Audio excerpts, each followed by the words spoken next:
Bonjour tout le monde, je suis Marinette. Aujourd'hui, le sujet de notre échange est reconnaître comment les 3 étapes d'œuvre sont accomplies par un seul Dieu. Ce sujet est important et directement lié à notre fin et à notre destination. Il est aussi directement lié à notre possibilité d'entrer au royaume des cieux. Si nous croyons en Dieu sans connaître son œuvre, ça peut être très dangereux. On peut facilement perdre le salut de Dieu, ce qui nous mènera à la perdition. Alors pourquoi dit-on cela? Nous savons que le Seigneur Jésus est venu il y a 2000 ans pour sauver l'humanité et qu'il a dit « Repentez-vous car le royaume des cieux est proche ». Le Seigneur Jésus a exprimé de nombreuses vérités et accompli de nombreux miracles, ce qui prouve que le Seigneur Jésus était le Messie. Mais pour le judaïsme, le Seigneur Jésus ne s'appelait pas le Messie. Il n'était pas né dans un palais royal et ne les avait pas délivrés du joug romain. Alors, il n'était sûrement pas le Messie. Ainsi, quel que soit le nombre de vérités que le Seigneur Jésus a exprimées et le nombre de miracles qu'il a accomplis, personne n'a admis que le Seigneur Jésus était Dieu. Et tout le monde a suivi les dirigeants du judaïsme pour le crucifier. Quel a été le résultat? Israël a été anéanti pendant presque 2000 ans. Comment cette leçon douloureuse s'est-elle produite? Les gens n'ont pas cherché à connaître l'œuvre de Dieu. Ils ont persisté dans leurs notions et leurs idées, et ils ont résisté à l'œuvre de Dieu et l'ont condamné. Maintenant, le Seigneur Jésus est revenu en tant que Dieu Tout-Puissant. Il a exprimé des millions de paroles de vérité et il accomplit à présent l'œuvre du jugement dans les derniers jours pour purifier et sauver complètement l'humanité. Et que fait le monde religieux? Quand ses membres voient que Dieu Tout-Puissant ne s'appelle pas Jésus et qu'il ne vient pas sur une nuée, ils refusent d'admettre que Dieu Tout-Puissant est le Seigneur Jésus revenu. Ils suivent les pasteurs et les anciens qui résistent frénétiquement à Dieu Tout-Puissant et le condamnent, ce qui revient à crucifier Dieu une nouvelle fois. Certains demanderont peut-être « Comment se fait-il qu'à chaque fois que Dieu apparaît pour œuvrer et sauver l'humanité, ceux qui croient en lui et attendent son apparition le condamnent et le rejettent? C'est parce que les gens sont trop profondément corrompus par Satan. Alors, ils haïssent la vérité et leur nature les pousse à résister à Dieu. Une autre raison est que les gens ne connaissent pas l'œuvre de Dieu et qu'ils sont pleins de notions et d'idées la concernant. Voyez-vous, quand Dieu a achevé son œuvre à l'ère de la loi, les adeptes du judaïsme croyaient que l'œuvre de Dieu était terminée et qu'il n'accomplirait pas d'autre œuvre. Ils attendaient le Messie qui devait les sauver du régime romain. Mais ils n'ont pas accepté l'œuvre de la rédemption accomplie par le Seigneur Jésus. Et par conséquent, ils ont perdu son salut. Quand Dieu a achevé l'œuvre de l'ère de la grâce, les croyants de toutes les confessions ont pensé que puisque le Seigneur Jésus avait racheté l'humanité, l'œuvre de Dieu pour sauver l'humanité était terminée et qu'aucune nouvelle œuvre ne serait accomplie et que lorsque le Seigneur reviendrait, il les emmènerait directement dans le royaume des cieux. Aujourd'hui, alors que le grand désastre approche, beaucoup de gens attendent encore que le Seigneur vienne sur une nuée, et ils n'acceptent pas l'œuvre de jugement de Dieu Tout-Puissant. Par conséquent, ils échouent à accueillir le Sauveur et tombent dans le désastre. Ils pensent tous que lorsque le Seigneur Jésus a achevé son œuvre, l'œuvre de Dieu pour sauver l'humanité a été terminée et qu'il n'y en aurait pas d'autre. Réfléchissons un instant. L'œuvre de Dieu pour sauver l'humanité est-elle vraiment aussi simple que les gens l'imaginent? Dans les derniers jours, Dieu Tout-Puissant a révélé le mystère de l'œuvre de Dieu pour sauver l'humanité. Nous avons tous vu qu'après que Satan a corrompu l'humanité, Dieu a commencé un plan en 3 étapes pour nous sauver. D'abord, il a accompli l'œuvre de l'ère de la loi sous le nom de l'Éternel. Puis, il est venu incarner en tant que le Seigneur Jésus et a accompli l'œuvre de la rédemption à l'ère de la grâce. Et dans les derniers jours, Dieu s'est incarné de nouveau pour accomplir l'œuvre du jugement à l'ère du règne, sous le nom de Dieu Tout-Puissant. Ces 3 étapes d'œuvre constituent le plan de gestion complet de Dieu pour sauver l'humanité. Même si les noms l'Éternel, Seigneur Jésus et Dieu Tout-Puissant sont différents, et que les œuvres qu'ils ont accomplies à chaque ère sont différentes, ces 3 étapes sont étroitement liées, chacune édifiée sur la précédente. Finalement, elles permettent à l'humanité d'être sauvée et emmenée dans une nouvelle ère. Ça prouve que c'est un seul Dieu qui accomplit une œuvre différente à chaque ère. Alors comment pouvons-nous reconnaître que ces 3 étapes d'œuvre sont accomplies par un seul Dieu? Comprendre cet aspect de la vérité est essentiel pour atteindre le salut et entrer dans le royaume. Maintenant, échangeons sur cette question en nous basant sur les paroles de Dieu. Tout d'abord, je vais lire un passage de la parole de Dieu Tout-Puissant. Dieu Tout-Puissant dit : « L'ensemble de mon plan de gestion, le plan de gestion de 6000 ans, comprend 3 étapes, ou 3 ères. L'ère de la loi au commencement, l'ère de la grâce et l'ère du règne des derniers jours. Mon œuvre dans ces 3 ères a un contenu différent en fonction de la nature de chaque ère. Mais à chaque ère, cette œuvre répond aux besoins de l'homme, ou plus précisément, est réalisée en fonction des stratagèmes que Satan utilise dans la guerre que je mène contre lui. Mon œuvre a pour objectif de vaincre Satan, de rendre manifeste ma sagesse et ma toute-puissance, de révéler tous les stratagèmes de Satan et ainsi de sauver l'espèce humaine tout entière vivant sous le domaine de Satan. Elle a pour objectif de montrer ma sagesse et ma toute-puissance et de révéler la laideur insoutenable de Satan.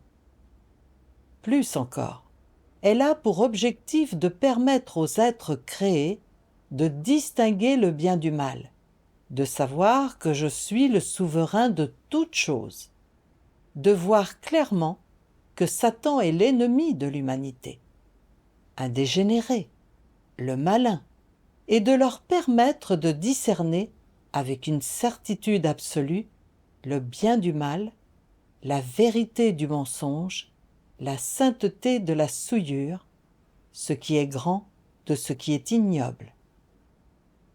C'est ainsi que l'humanité ignorante deviendra capable de témoigner du fait que je ne suis pas celui qui corrompt l'humanité, et que moi seul, le Créateur, peut sauver l'humanité, peut accorder aux hommes les choses dont ils peuvent jouir.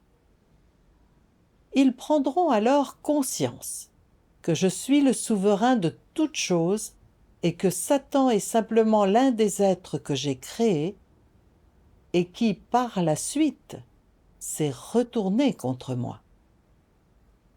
Mon plan de gestion de 6000 ans est divisé en 3 étapes, et j'œuvre ainsi afin de permettre aux êtres créés de me rendre témoignage, de comprendre ma volonté et de savoir que je suis la vérité.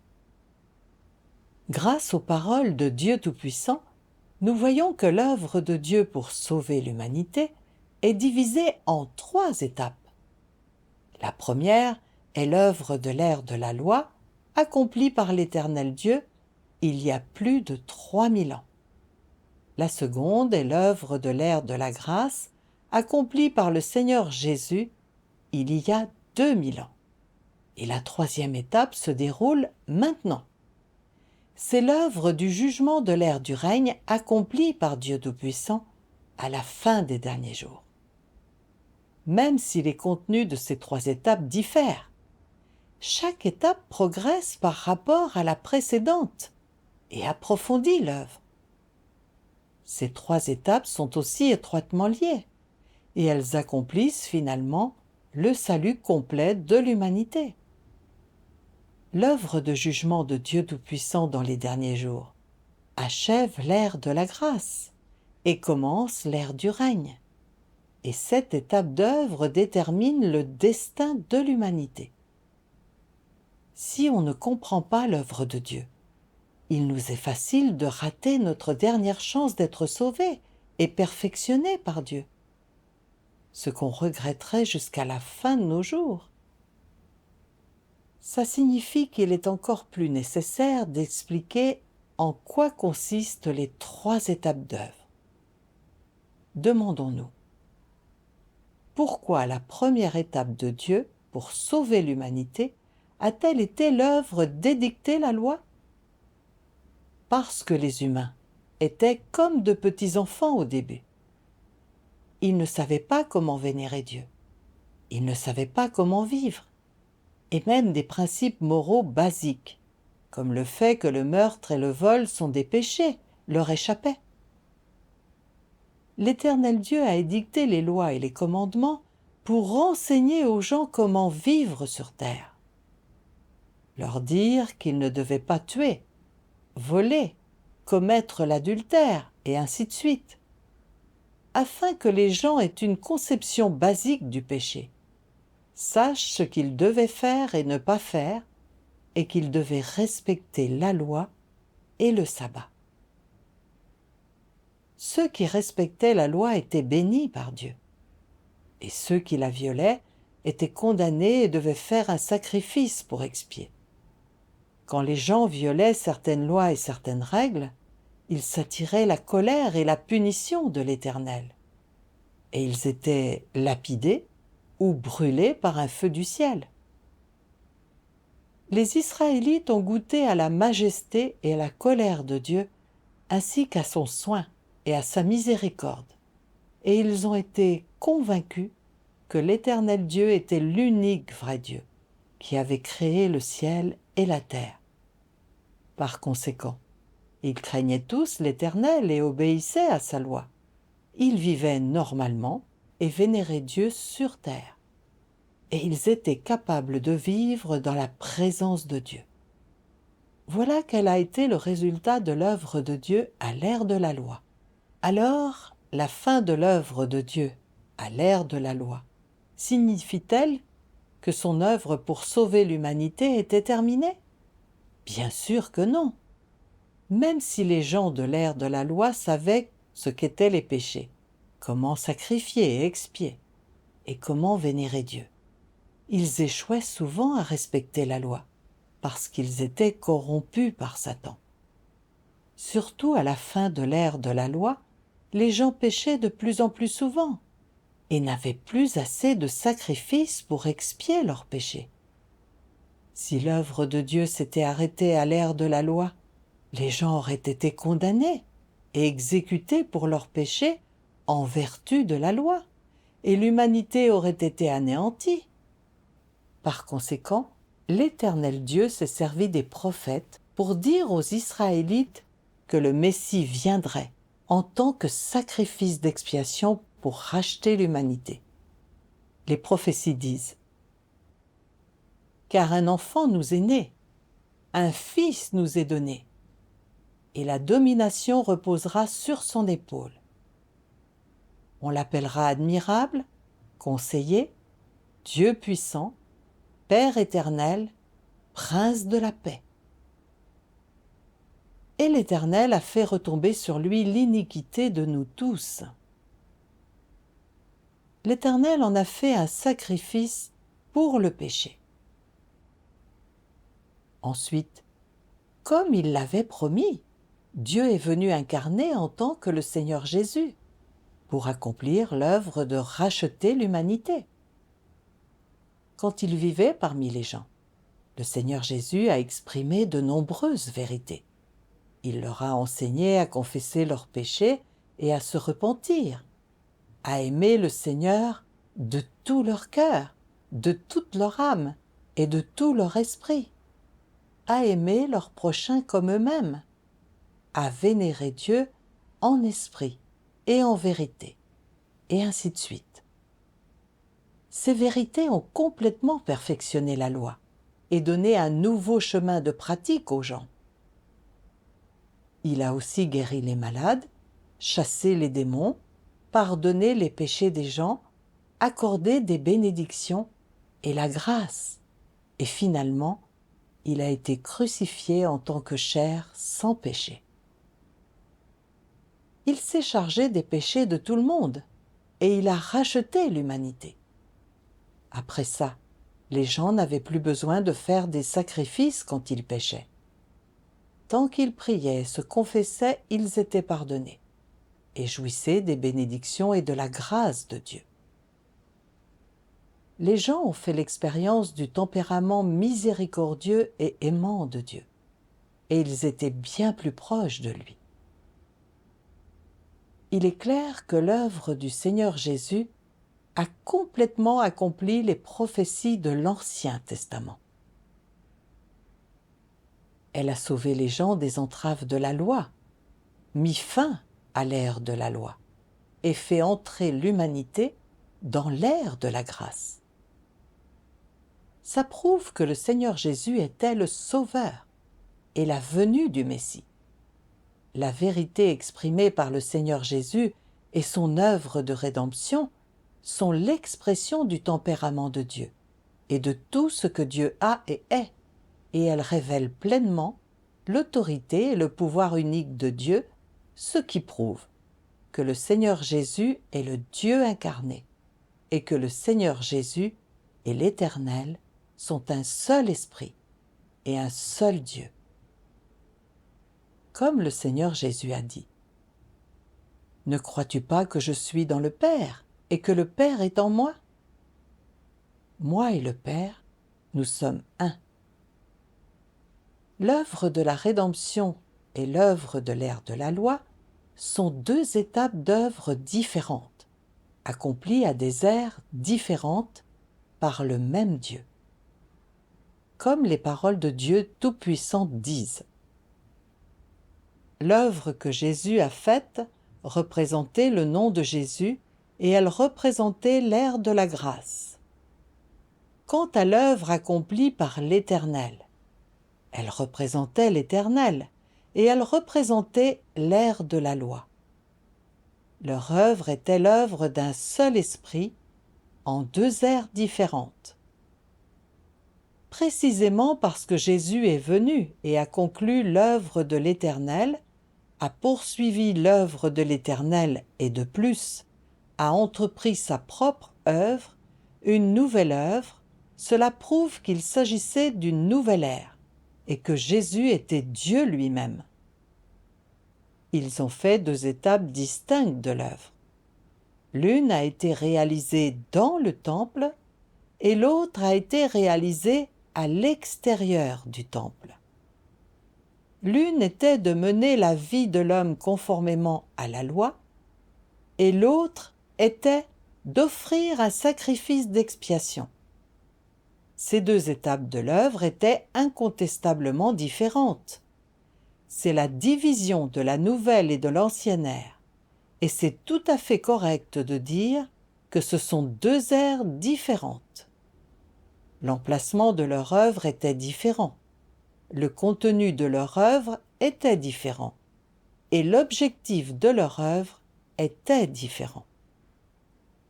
Ainsi, elles peuvent être divisées en deux ères, le Nouveau et l'Ancien Testament, c'est-à-dire la Nouvelle et l'Ancienne ère. Bien qu'ils soient appelés par deux noms différents, c'était le même esprit qui accomplissait les deux étapes de l'œuvre, et l'œuvre s'accomplissait de manière continue. Comme le nom était différent et le contenu de l'œuvre était différent, l'ère était différente.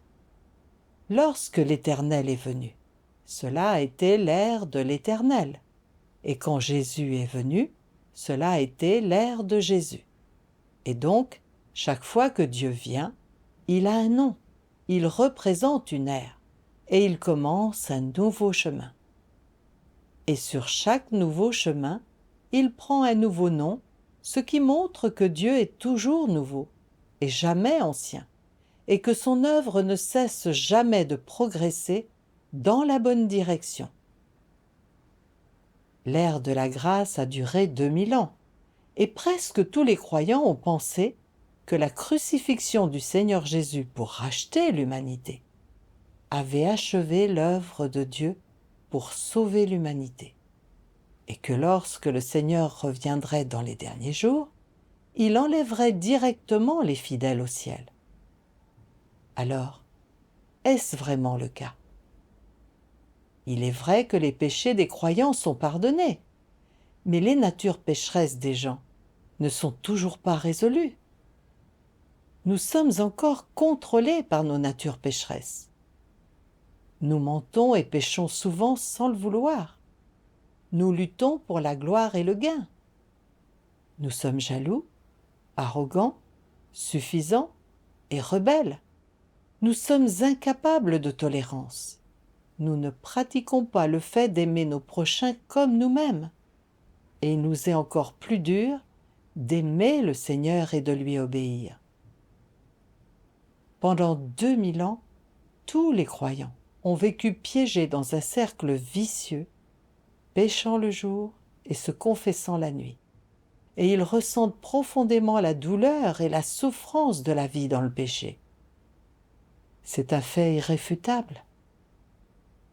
Ceux qui vivent ainsi, dans le péché, sont-ils sauvés? Peuvent-ils entrer au royaume des cieux? Le Seigneur Jésus a dit « En vérité, je vous le dis, quiconque se livre au péché est esclave du péché. Or, l'esclave ne demeure pas toujours dans la maison. Le Fils y demeure toujours. Vous, soyez saints, car je suis saint. Sans la sanctification, personne ne verra le Seigneur. Dieu est juste et saint. Comment pourrait-il autoriser des gens qui pêchent et lui résistent souvent à entrer dans son royaume? Voilà pourquoi, lorsque le Seigneur Jésus a achevé l'œuvre de la rédemption, il a annoncé qu'il reviendrait pour accomplir l'œuvre du jugement dans les derniers jours, afin de purifier et de sauver pleinement l'humanité et d'emmener les gens dans son royaume. Comme le Seigneur Jésus a prophétisé. J'ai encore beaucoup de choses à vous dire, mais vous ne pouvez pas les porter maintenant. Quand le Consolateur sera venu, l'Esprit de vérité, il vous conduira dans toute la vérité. Sanctifie-les par ta vérité. Ta parole est la vérité. Celui qui me rejette et qui ne reçoit pas mes paroles a son juge. La parole que j'ai annoncée, c'est elle qui le jugera au dernier jour. Dans les derniers jours, le Seigneur Jésus est revenu incarné comme il l'a promis, en tant que Dieu Tout-Puissant, pour exprimer toutes les vérités requises pour purifier et sauver l'humanité et accomplir l'œuvre du jugement en commençant par la maison de Dieu, ce qui résout complètement les natures pécheresses des gens et leur permet d'être pleinement sauvés par Dieu. ça nous montre que Dieu Tout-Puissant est l'Esprit de vérité et qu'il est le Seigneur Jésus apparaissant et œuvrant dans les derniers jours. Regardons quelques passages des paroles de Dieu Tout-Puissant pour éclaircir ce point. Dieu Tout-Puissant dit : cette incarnation est la deuxième incarnation de Dieu qui suit l'œuvre de Jésus. Bien sûr, cette incarnation ne se réalise pas de façon indépendante. Elle constitue la troisième étape de l'œuvre après l'ère de la loi et l'ère de la grâce. Chaque fois que Dieu amorce une nouvelle étape de l'œuvre, il doit toujours y avoir un nouveau départ, lequel doit toujours amener une nouvelle ère. Aussi y a-t-il également des changements correspondants dans le tempérament de Dieu, dans sa façon de travailler, dans la localisation de son œuvre et dans son nom. Il n'est donc pas étonnant qu'il soit difficile pour l'homme d'accepter l'œuvre de Dieu dans la nouvelle ère. Mais quelle que soit la façon dont l'homme s'oppose à lui, Dieu accomplit toujours son œuvre et il conduit toujours toute l'humanité vers l'avant. Quand Jésus vint parmi les hommes, il inaugura l'ère de la grâce et acheva l'ère de la loi. Pendant les derniers jours, Dieu devint chair à nouveau, et avec cette incarnation, il acheva l'ère de la grâce pour inaugurer l'ère du règne. Tous ceux qui sont capables d'accepter la seconde incarnation de Dieu seront conduits dans l'ère du règne et pourront de plus accepter personnellement les conseils de Dieu. Bien que Jésus ait beaucoup œuvré parmi les hommes, il n'a fait que parachever la rédemption de toute l'humanité et est devenu le sacrifice d'expiation de l'homme. Il n'a pas débarrassé l'homme de tout son tempérament corrompu. Sauver entièrement l'homme de l'influence de Satan n'exigeait pas seulement de Jésus qu'il devienne le sacrifice d'expiation et qu'il porte les péchés de l'homme, mais aussi que Dieu œuvre de façon plus grande encore pour entièrement débarrasser l'homme de son tempérament corrompu par Satan.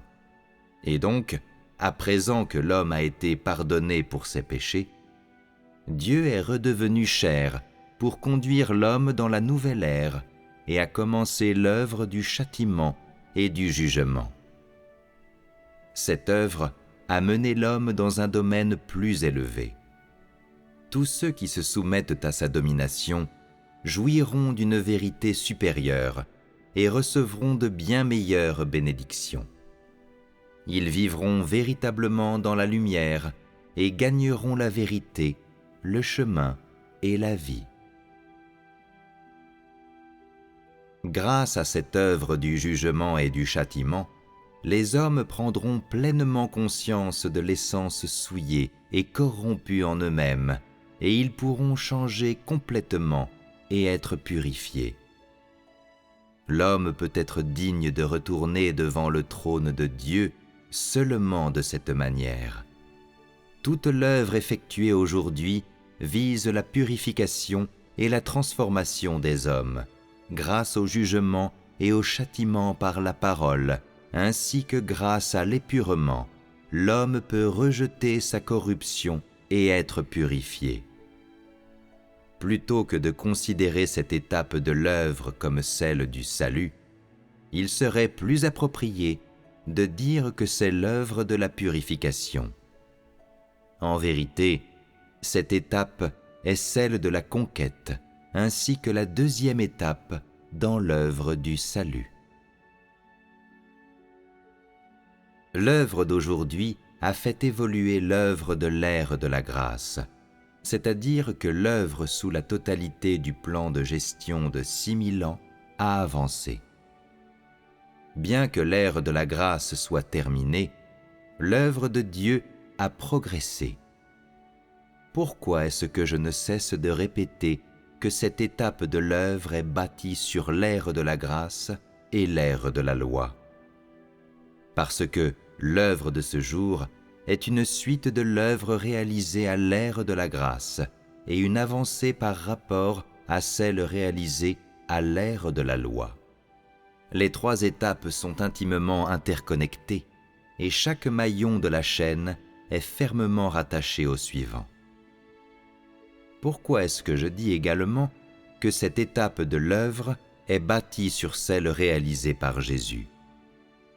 En supposant que cette étape ne soit pas bâtie sur l'œuvre réalisée par Jésus, une autre crucifixion devrait avoir lieu à cette étape, et l'œuvre rédemptrice de l'étape précédente devrait être entièrement réalisée à nouveau. Cela n'aurait aucun sens. Et ainsi, cela ne signifie pas que l'œuvre est complètement terminée, mais que l'ère a avancé et que le niveau de l'œuvre a été élevé à un niveau encore plus haut qu'avant. On peut dire que cette étape de l'œuvre est bâtie sur la fondation de l'ère de la loi et sur le rocher de l'œuvre de Jésus. L'œuvre de Dieu est bâtie étape par étape, et cette étape n'est pas un nouveau départ. Seule la combinaison des trois étapes de l'œuvre peut être considérée comme étant le plan de gestion de 6000 ans. Les paroles de Dieu Tout-Puissant sont très claires. L'œuvre de la rédemption du Seigneur Jésus a seulement pardonné les péchés des gens. Elle n'a pas éliminé leur nature pécheresse et ne les a pas complètement sauvés du péché. L'œuvre de Dieu pour sauver l'humanité n'est donc pas terminée. L'œuvre de la rédemption du Seigneur Jésus a ouvert la voie à l'œuvre du jugement dans les derniers jours. L'œuvre qui consiste à juger, purifier et sauver l'humanité, accomplie par Dieu Tout-Puissant, est la dernière étape du plan de gestion de Dieu. Et c'est aussi l'étape la plus importante. Dieu Tout-Puissant exprime de nombreuses vérités qui révèlent tous les mystères de la Bible ainsi que tous les mystères du plan de gestion de Dieu, y compris le but du plan de gestion de Dieu, la vérité intérieure des trois étapes d'œuvre, le mystère de l'incarnation, la manière dont Dieu accomplit l'œuvre du jugement pour purifier et sauver les gens, la fin et la destination des différents types de personnes, la manière dont le royaume de Christ sera réalisé sur terre, et plus encore. De plus, Dieu Tout-Puissant révèle et juge la racine du péché des gens et de leur résistance à Dieu, qui est leur nature et leur tempérament satanique. Il exprime aussi tous les aspects de la vérité que les gens doivent pratiquer et dans lesquels ils doivent entrer dans leur foi en Dieu, comme les perspectives convenables de la foi en Dieu, la manière d'avoir une relation normale avec Dieu, celle d'être une personne honnête, de craindre Dieu et de s'éloigner du mal, la manière d'obéir à Dieu, d'aimer Dieu, et plus encore. Les gens doivent entrer dans les réalités de toutes ces vérités pour se délivrer de la corruption et être pleinement sauvés par Dieu. Le jugement, le châtiment, l'émondage, le traitement, les épreuves et l'épurement de la parole de Dieu ont permis à beaucoup d'élus de Dieu de comprendre et de haïr progressivement leur tempérament et leur nature satanique, de comprendre que le tempérament de Dieu est saint, juste et ne tolère aucune offense, de faire naître la crainte de Dieu et un repentir authentique dans leur cœur, de purifier et de changer leur tempérament corrompu et d'atteindre une véritable obéissance à Dieu. Quelle que soit la persécution, l'adversité, les épreuves ou l'épurement auxquels ils sont confrontés, ils sont capables de suivre résolument Dieu Tout-Puissant, de prêcher l'évangile du règne de Dieu Tout-Puissant, d'en témoigner et de produire beaucoup de beaux témoignages de victoire sur Satan. Leurs témoignages d'expérience sont publiés en ligne et témoignent au monde entier de l'apparition et de l'œuvre de Dieu Tout-Puissant. Ces gens sont les vainqueurs que Dieu a formés avant le grand désastre, et ils sont les premiers fruits, ce qui accomplit complètement la prophétie de l'Apocalypse. Ils suivent l'agneau partout où il va. Ils ont été rachetés d'entre les hommes, comme des prémices pour Dieu et pour l'agneau. C'est aussi conforme à ce que dit Dieu Tout-Puissant. Quand les 3 étapes de l'œuvre seront achevées, un groupe de personnes qui rendent témoignage à Dieu sera formé, un groupe de personnes qui connaissent Dieu. Toutes ces personnes connaîtront Dieu et seront capables de mettre la vérité en pratique. Elles seront de bonne humanité et auront de la raison, et toutes connaîtront les 3 étapes de l'œuvre du salut de Dieu. C'est l'œuvre qui sera accomplie à la fin. Ces personnes sont la cristallisation de l'œuvre de 6000 ans de gestion et sont le témoignage le plus puissant de la défaite ultime de Satan. Ceux qui peuvent rendre témoignage à Dieu seront en mesure de recevoir la promesse et la bénédiction de Dieu, et ils formeront le groupe qui reste à l'ultime fin, qui possède l'autorité de Dieu et témoigne de Dieu. Dieu Tout-Puissant a exprimé de nombreuses vérités et accompli une grande œuvre, ce qui révèle pleinement l'autorité et le pouvoir unique de Dieu. Et cela prouve que Dieu Tout-Puissant est le Seigneur Jésus revenu. Dieu Tout-Puissant et le Seigneur Jésus sont un seul esprit et un seul Dieu. Alors à ce stade, prenons un moment pour nous demander, à part Dieu, qui peut exprimer tant de vérité et révéler le mystère du plan de gestion de Dieu? Qui peut exposer la racine du péché des gens et de leur résistance à Dieu? À part Dieu, qui peut juger la corruption des gens et sauver complètement l'humanité du péché? Qui peut exprimer le tempérament saint et juste de Dieu, qui ne tolère aucune offense? Les faits prouvent que Dieu Tout-Puissant est le Dieu incarné concret, l'unique vrai Dieu, qui est le commencement et la fin de toute chose.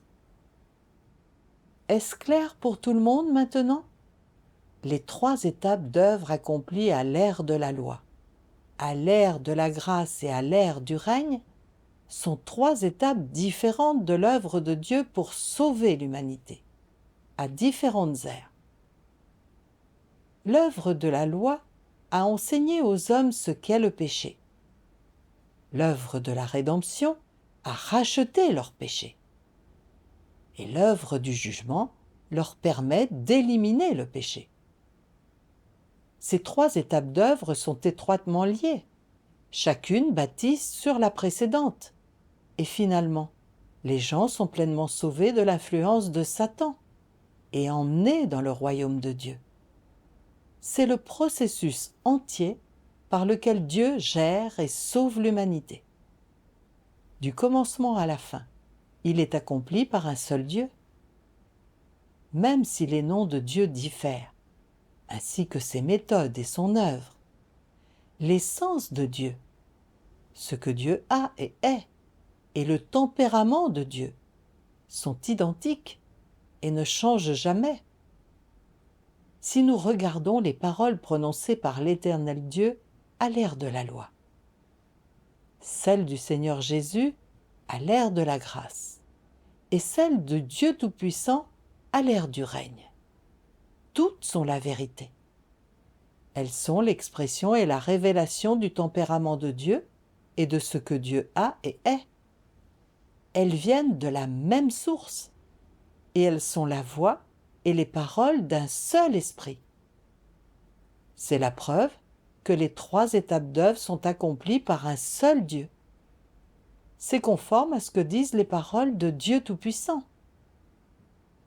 De l'œuvre de l'Éternel à celle de Jésus, et de l'œuvre de Jésus à celle de l'étape actuelle, ces trois étapes couvrent toute la portée de la gestion de Dieu, et elles sont l'œuvre d'un seul esprit. Depuis la création du monde, Dieu a toujours été à l'œuvre en gérant l'humanité. Il est le commencement et la fin. Il est le premier et le dernier. Et il est celui qui commence une ère et celui qui amène l'ère à sa fin. Les trois étapes de l'œuvre, à différentes ères et en différents endroits, sont indéniablement l'œuvre d'un seul esprit. Tous ceux qui séparent ces trois étapes s'opposent à Dieu. Maintenant, il t'incombe de comprendre que toute l'œuvre, de la première étape à aujourd'hui, est l'œuvre d'un seul Dieu, l'œuvre d'un seul esprit. Cela ne fait aucun doute. Il est Dieu, plein de miséricorde et de bonté. Il est le sacrifice d'expiation pour l'homme et le berger de l'homme. Mais il est aussi le jugement, le châtiment et la malédiction de l'homme. Il a pu conduire l'homme à vivre sur terre pendant 2000 ans et il a pu aussi racheter du péché l'humanité corrompue. Aujourd'hui, il est aussi capable de conquérir l'humanité qui ne le connaît pas et d'amener les hommes à se prosterner sous sa domination, de sorte que tous se soumettent à lui entièrement. Finalement, il consumera tout ce qui est souillé et injuste dans les gens à travers l'univers pour leur montrer qu'il n'est pas seulement un Dieu miséricordieux et aimant, pas seulement un Dieu de sagesse et de merveille, pas seulement un Dieu saint, mais en outre un Dieu qui juge l'homme. C'est tout pour aujourd'hui. Si vous avez des questions, veuillez nous laisser vos commentaires ou vos questions ci-dessous. Continuez à nous rejoindre dans À la recherche de la vraie foi pour obtenir davantage d'aide et de direction pratique.